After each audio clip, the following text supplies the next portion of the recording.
The purpose of religion is to create loving community, to foster relationships of mutual caring and respect, to nurture the human spirit, and to comfort, challenge, and inspire us as the need arises. The purpose of religion is to seek and find a moral compass for the soul, to make responsible use of the mind's powers, to help us become good stewards of God's green earth, and to be humble explorers of the universe. The purpose of religion is to explore life in all its fullness, to follow in the footsteps of those who have taught and lived the better way for humankind, and to uphold those universal values that make for peace, justice, and happiness the world over. The purpose of religion is to free itself from inhumanity, from bigotry and empty dogma, and to serve the cause of human welfare in a global commonwealth with joy and with compassion. So as we gather together in religious community this morning, may we remember these noble purposes around which we gather, and let us recommit ourselves to carrying this free faith onward together. These opening words by the Reverend Cliff Reed welcome all who have gathered this morning for our Sunday service. Welcome to those of you who are here in person at Essex Church. Welcome to all who are joining us via Zoom from far and wide, including our chums from Brighton Unitarians who are with us once again. It's good to have you with us. For anyone who doesn't know me, my name's Jane Blackall and I'm minister with Kensington Unitarians, and I'll be leading this morning's service along with our former minister, Sarah Tinker. And this morning's service is a really special one. We're marking the 250th anniversary of Essex Church. On the 17th of April 1774, Theophilus Lindsay led the very first service at the very first avowedly Unitarian chapel in Britain, the Essex Street Chapel, just off the Strand.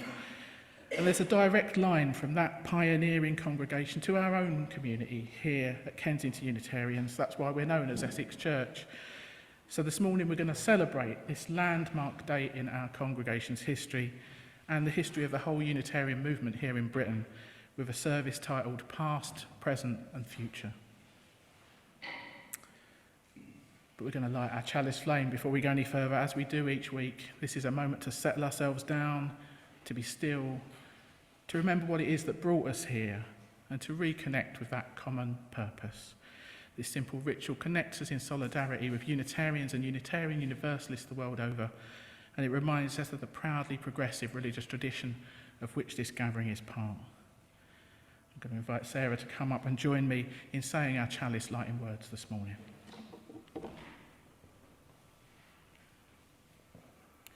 Across the generations, we have carried the flame.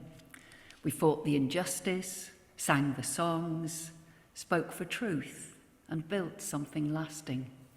We join in the line and we carry the flame forward. Across the generations, we are tending the flame. Hand in hand together, we share in the work of fighting injustice, singing the songs, speaking the truth, and we are here to build something lasting. We join in the line and we carry the flame forward. Across the generations, we have been nourished by this flame. We're singing new songs, breaking old barriers, sharing in the work, and we find our own space in what has been. We are here to make space for the next person as well. We join in the line and we carry the flame forward. Across the generations, this flame comes to us. We're here for the songs, for the justice, for the community sharing the work. We are here now too to build something new and lasting. We're ready for a new day together. We join in the line and we carry the flame forward. Thanks, Sarah. So in that spirit, time to sing. Our first hymn today is number 135 in your green hymn books, Sing in Celebration. For those joining via Zoom, the words will be up on your screen. Feel free to stand or sit as you prefer for hymn number 135.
So let's take all of those joys and concerns, both spoken and unspoken, into an extended time of prayer now.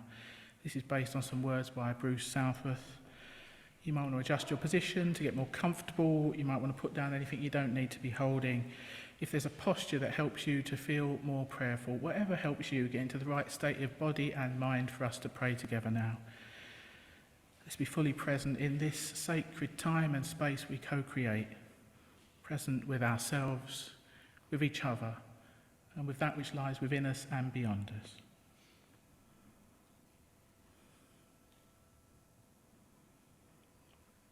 Spirit of life, God of all love, in whom we live and move and have our being, we turn our full attention to you, the light within and without, as we tune into the depths of this life and the greater wisdom to which and through which we are all intimately connected.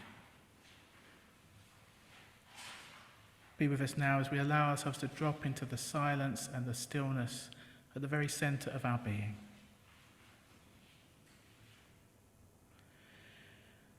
As we gather together in prayer this morning, let us be aware of the varied human experience embodied in this community. We each go through such a mix of ups and downs. Sometimes life is tough and the world bears heavy on us. We struggle alone, search the depths, and long for healing, for renewed hope, for strength, which give their grace and peace. Each of us here gathered carries our own private griefs and burdens. Sometimes we can share these, and for the open hearts which respond with tender care, we're grateful.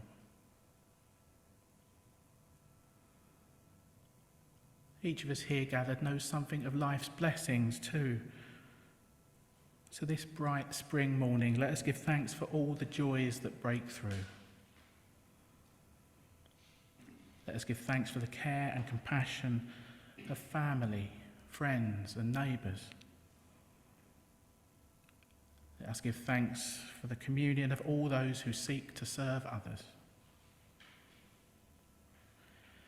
And may we be strengthened in our efforts to be of service.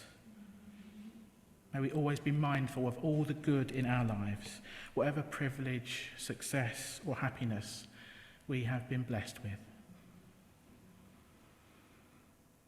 May our prayer be that we always see clearly and keep before us the commandment to care, striving always to be generous, inclusive, and open. On this day and every day, may we give thanks, but let us also be dissatisfied with the world as it is. For a new world, a realm of love, is still waiting to be realised. So may our bodies and spirits be nourished and nurtured as we give thanks in praise of all that sustains, all that heals and holds, all that is holy and good. And in a few moments of shared silence and stillness now, may we each speak inwardly those deepest prayers of our hearts, the joys and the sorrows that we came in carrying, whether that's in our own lives or the lives of the wider world. Let us each silently lift up whatever's on our heart this day and ask for whatever it is that we most need.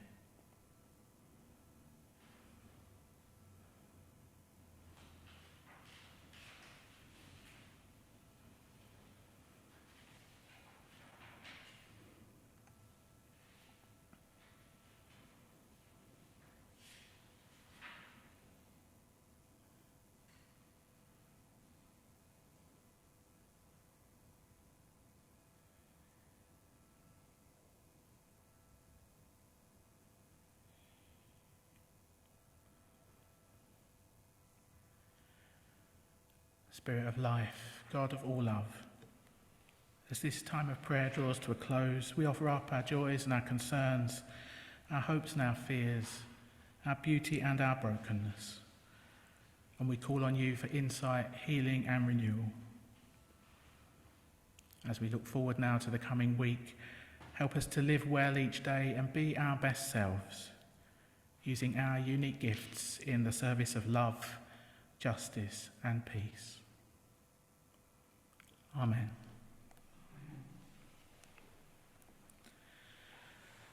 Time to sing again.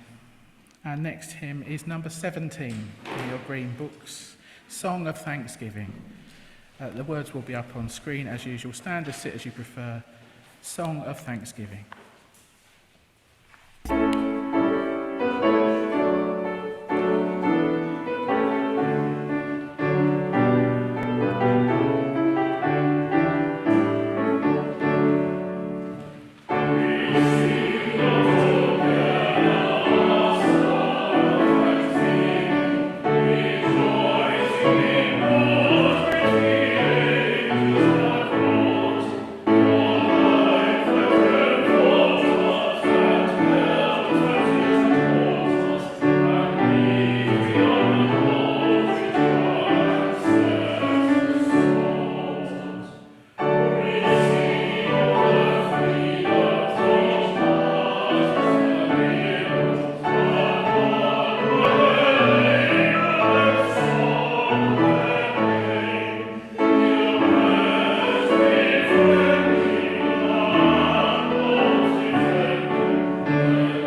So here we are. We're celebrating that it's 250 years since the very first publicly acknowledged Unitarian service here in England back in April 1774. It didn't happen here in this actual building. It didn't happen here on this particular bit of land in Notting Hill, West London, but it was the start of this Essex Church congregation, and it was a big deal at the time, a very big deal. That man called Theophilus Lindsay, whose name I always get my tongue twisted over, an Anglican minister from the northeast of England, he decided that he could no longer, in all good conscience, remain an Anglican. And he chose, with his wife, Hannah Lindsay, to give up their livelihoods and start again here in London. So they established the Essex Street Chapel in Essex Street in central London, just opposite the Law Courts in the Strand. And they took over an old auction house. And although, of course, those old buildings, original buildings, are long gone, our Unitarian headquarters are on the same site all these years later. So that congregation that Hannah and Theophilus Lindsay founded, it was the first of a number of congregations that declared themselves to be Unitarian in their faith. And you know, there were apparently government spies attending that first service, by all accounts tasked to inform the leaders of the day about what was taking place, what had been said and done. I'll be checking up all of your backgrounds later, just in case you're still here. There were members of the judiciary in attendance, members of Parliament, current and future. And it was still illegal at this time to assemble and pray if you held Unitarian beliefs. And that law would not be abolished until the Trinity Act of 1813. But law or no law, Unitarian thought and belief was buzzing in the later years of the 18th century. Yet even so, I reckon Theophilus was a daring man, and clearly a man of conscience when he gave up that Anglican priesthood to forge a new pathway of faith. He had a really clear sense of mission, of what he felt he was being called to do. He felt that he must speak his truth about matters of theology, whatever the consequences of that might be. His faith really was his life. And I found myself thinking too of Hannah, his wife, and how that life change would have affected her. Now, she was wealthy, apparently, in contrast to her husband, and from the little bits of information we have about her life and how she lived it, we know she dedicated herself to alleviating the sufferings she witnessed around her, at first in that Yorkshire village where they lived, and then later in central London, where they established Essex Street Chapel. In those days, the area was mostly very, very poor, with many tiny alleyways and back streets, highly polluted, especially in the summer months, when the Thames, pooey, reeked of sewage and decay. London's alleyways became Hannah's faith in action, using her resources and the resources of the congregation to improve health conditions for the many poor families that lived nearby, educating youngsters so they might have some chance of greater opportunities in adult life. Now, if Hannah and Theophilus Lindsay walked through that door and appeared in front of us right now, well, I reckon they would be absolutely astonished by all of us, but we'd be astonished too. Lindsay, always thought that his breaking away from the Church of England would ultimately lead to a revised church, which would incorporate a wider range of theologies, including Unitarian beliefs. He was first and foremost a Christian, as were, of course, most people in this country. The pluralism of belief that we enjoy now would have been completely incomprehensible to people at the time.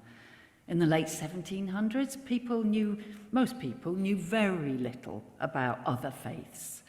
And Hannah and Theophilus would also be absolutely astonished to meet me and Jane as women ministers, although we've both got bits of black, clerical black, I feel we're wearing today. You see, that future reality was still a long way off. If we could meet them today, I think we'd be struck by what you might call a spiritual seriousness about them, because faith was really at the core of their living. It mattered deeply to them. Faith was shaping their choices day by day. Lives today are more complex, aren't they? And yet, I think still, many of us do have a sense of faith at the core of our being, a sense of faith shaping the ways that we're being in this world, a faith that is guiding our steps and our choices. It would be something to talk about later, wouldn't it? How our faith shapes each of our livings in the world today. So this congregation of ours that the Lindsays founded has, of course, gone through many stages to reach where we are now. There came a time in the late Victorian era when the population of central London had really greatly diminished, and so the Essex Street Chapel congregation merged with the congregation here in Kensington, an area at that time of considerable population growth. There was a small iron building here on this site, and that was replaced by a magnificent neo-Gothic brick church with a mighty spire, and then that too was replaced in the 1970s with the building we're enjoying now. Jane, you mentioned earlier that we have members of Brighton Unitarians joining us online today. I really enjoyed having a look at their website and discovering a number of interesting bits of information. Brighton Unitarians' history traces back to 1793, when 19 members of a Baptist church in Brighton were expelled because they could no longer believe in predestination. Something we don't talk about much now, but boy, was it important in those days. Predestination, the idea that anyone that God had not already picked for heaven was headed for everlasting hell, no matter what you did on earth. Now, that was the kind of belief that Unitarians were feeling passionately against.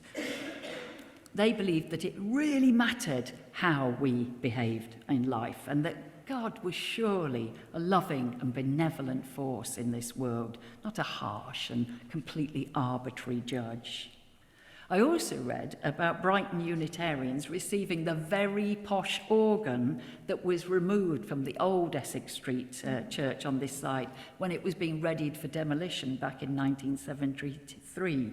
So I want to thank you, Brighton, for giving that organ a very good home and looking after it better than we probably could be doing.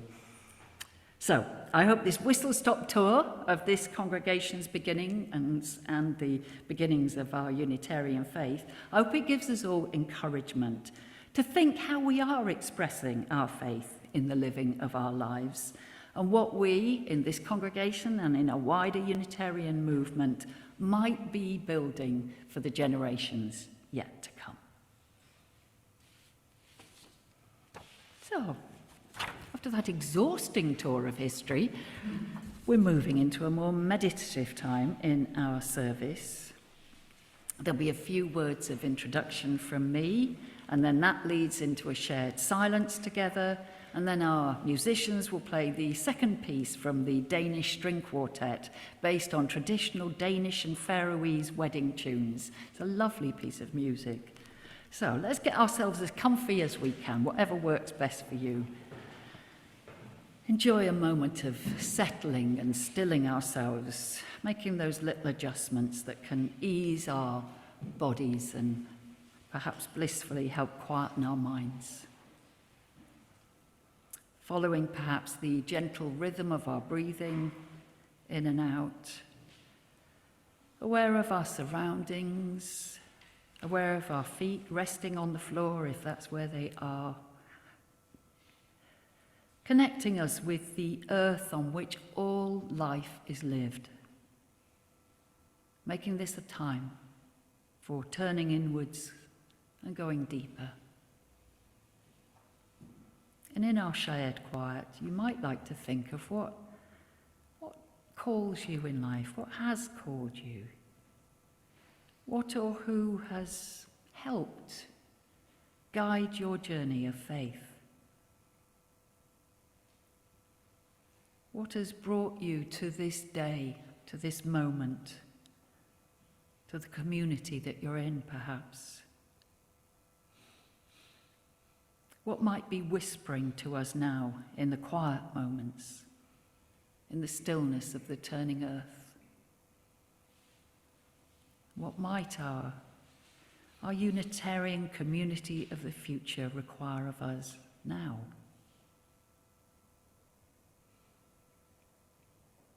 So we enter the fellowship of quietness together for a few minutes, and that silence will end with a chime from our bell.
Some years ago, I read a paper written by my ministry colleague, Stephen Lingwood, about Unitarian theology, and its opening premise really stuck with me. It's pertinent to this anniversary that we're celebrating today, so I want to share just a little excerpt from it with you now. Stephen Lingwood says this: I am a Unitarian. That label, Unitarian, was also used by Theophilus Lindsey when he started the first explicitly Unitarian church in Britain back in 1774. What does it mean to make the claim that both he and I are Unitarians? What relationship do I have to Lindsey and this thing called Unitarian? What is the relationship any Unitarian has with Unitarians of the past? The language, practices, and beliefs of Lindsey seem to be radically different to mine. Unitarian tradition has changed, sometimes quite rapidly, and its self-understanding is that it does change and that it should do. But this does make the question even more pressing. In what sense do we claim religious continuity in this non-creedal tradition that allows for the freedom of religious evolution? In what sense is the Unitarianism of the past the same thing as the Unitarianism of the present? Very interesting question posed there by Stephen Lingwood. What have we got in common with Lindsey, who founded this church, founded Unitarianism in Britain 250 years ago? What have we got in common with the 200 or so people who gathered in the building on Essex Street? Let's imagine what it would have been like to attend one of Theophilus Lindsey's services. What do you reckon it might have been like? I wasn't confident that I could provide an accurate picture of those early services myself, so I reached out to a few colleagues this week, and I'm grateful to Daniel Costley for telling me about the work of history professor Grayson Ditchfield, who's researched the early history of the Essex Street Chapel. In 1774, as Sarah said, Lindsey had just left the Church of England, so his early services were very similar to what he'd left behind. Apparently, he more or less followed the Book of Common Prayer. He just took all the specifically Trinitarian bits out. Early Unitarianism, as practiced by Lindsey, was like a Reformed Church of England, more or less. The sermons were, as I understand it, very, very long. And in the early days of the singing of the hymns was unaccompanied, and apparently, putting it politely, singing was terrible. It would have been a much more formal service than we're used to nowadays. If I suddenly decided I was going to go back to basics and preach you a Theophilus-style service next week, I don't think you'd like it very much. What Unitarianism looks like on a Sunday morning has changed quite a bit, in some ways at least. But still, this early Unitarianism was very radical in spirit. And as Sarah said, it was still illegal to preach Unitarian beliefs, even if the shape and the feel of that gathering was a bit traditional on the surface. It really mattered to the people who gathered at the Essex Street Chapel. They were spiritually serious, serious enough to break away from the mainstream to pursue what they thought was right and true. Now, sometimes these days you hear Unitarians dismissed as people who believe what they like. But it's more accurate to say we believe what we must. And Theophilus Lindsey and all those early Unitarians must have been driven by something deep in order to pursue this new way of doing religion when it was countercultural, against the grain, illegal. They weren't prepared to sign up to the required dogmas of the mainstream church. They were compelled by their conscience to think for themselves. To seek the truth was a moral imperative. For each and every person to be free and unconstrained in their search for meaning, that really meant something to them, perhaps to a degree that we slightly take for granted nowadays, 250 years on. But to come back to Lingwood's question, what is our relationship with Lindsey, with his Essex Street congregation, and with those early Unitarians? Well, in the conclusion to Lingwood's paper, he says, what is my relationship to Lindsey? The answer is we are both part of the same tradition. We're both involved in the same process of religious discovery. We're both part of a continuous, virtuous tradition seeking justice. And we share a collection of meaning-making stories. In fact, his story is one of the stories that gives me meaning. He is part of my tradition. And this take from Lingwood seems about right to me. What we have in common is not the shape of our worship, not especially, and not even specific beliefs.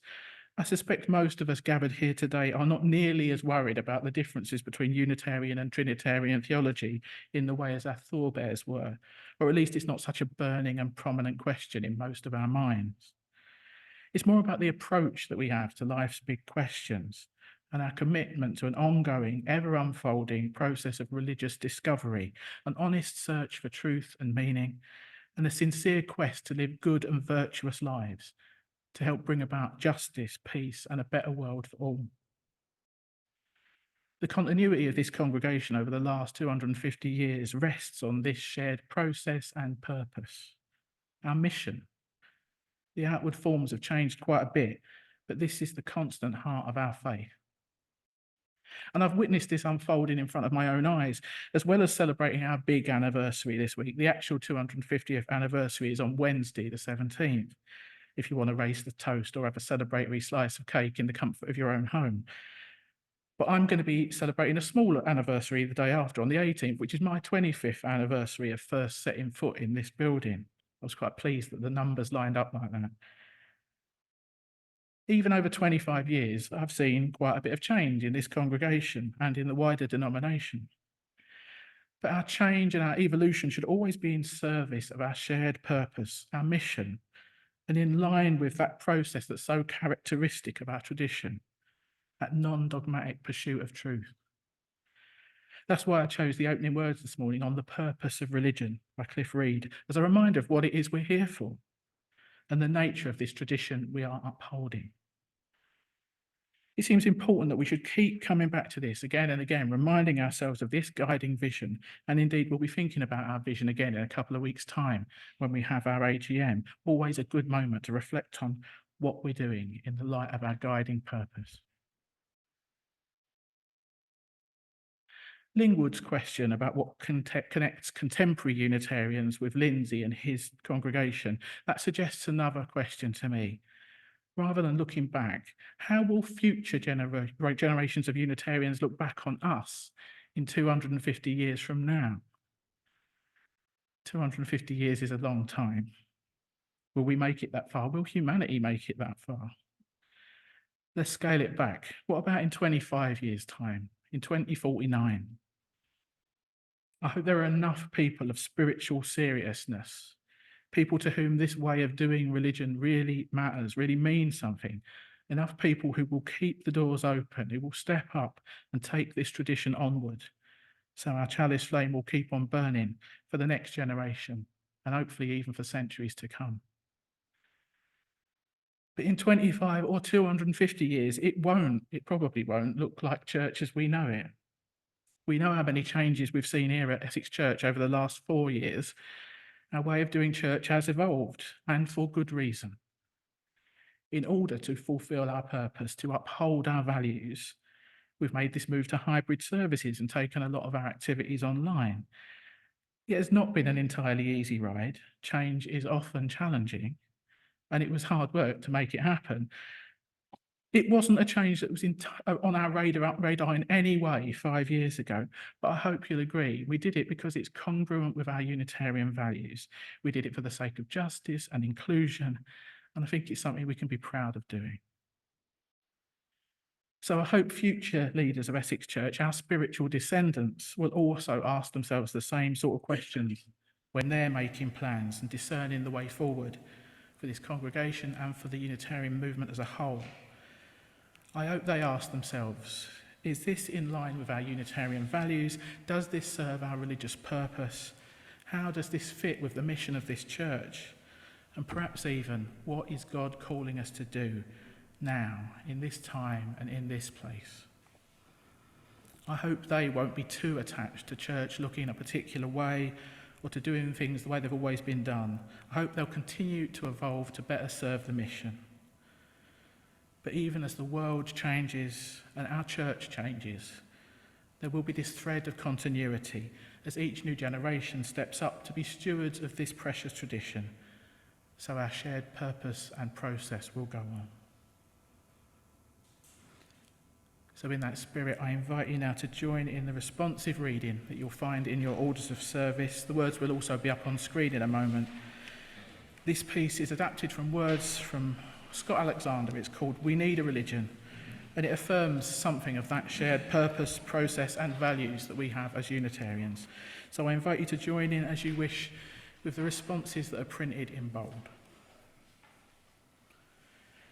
In a world with so much hatred and violence, we need a religion that proclaims the inherent worth and dignity of every person. In a world with so much brutality and fear, we need a religion that seeks justice, equity and compassion in human relations. In a world with so many persons abused and neglected, we need a religion that calls us to accept one another and encourage one another to spiritual growth.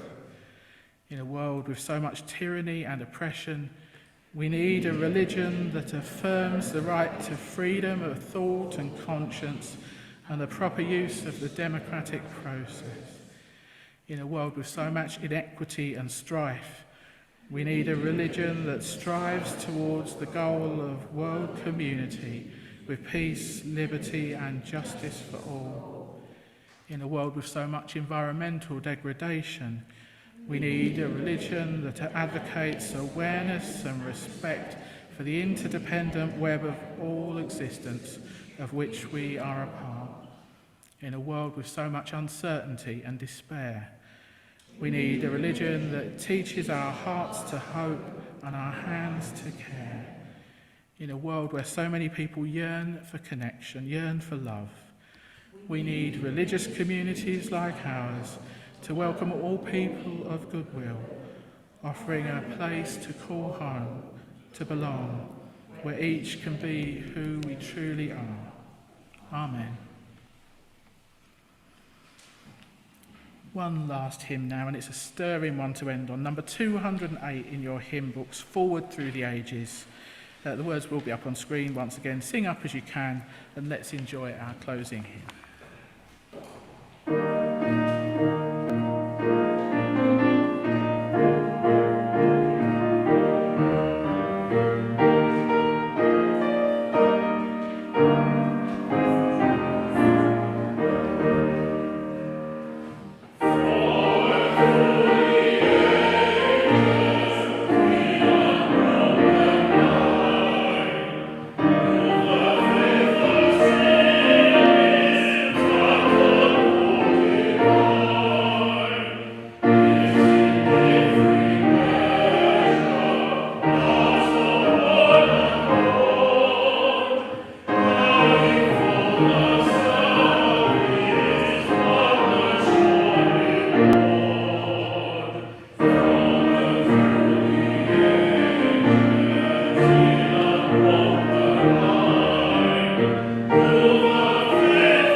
Just a few announcements now, and Brighton, please do stay with us because you won't want to miss the closing music.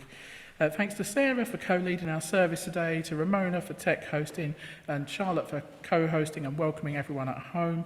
Thanks to the Kyan Quartet, and to Andrew for playing, and to Benji supporting our singing. Just fabulous music today, thank you so much. Thanks to Juliet for greeting, and I see that Liz and Lynn have already run out to the kitchen to get the kettle on. They're doing the tea.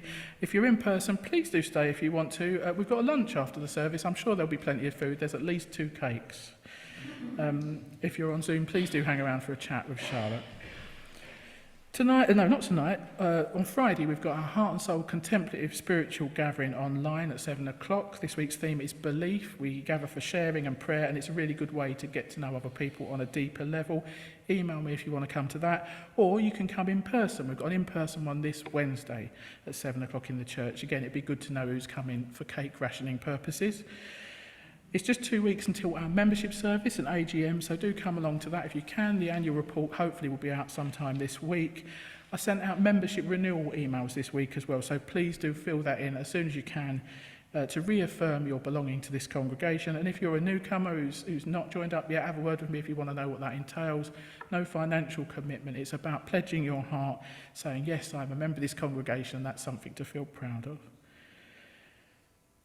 What else have we got coming up? On the 28th, we've also got the Better World book group. I have 1 copy left from the library if anyone wants to borrow What's in a Name by Sheila Banerjee.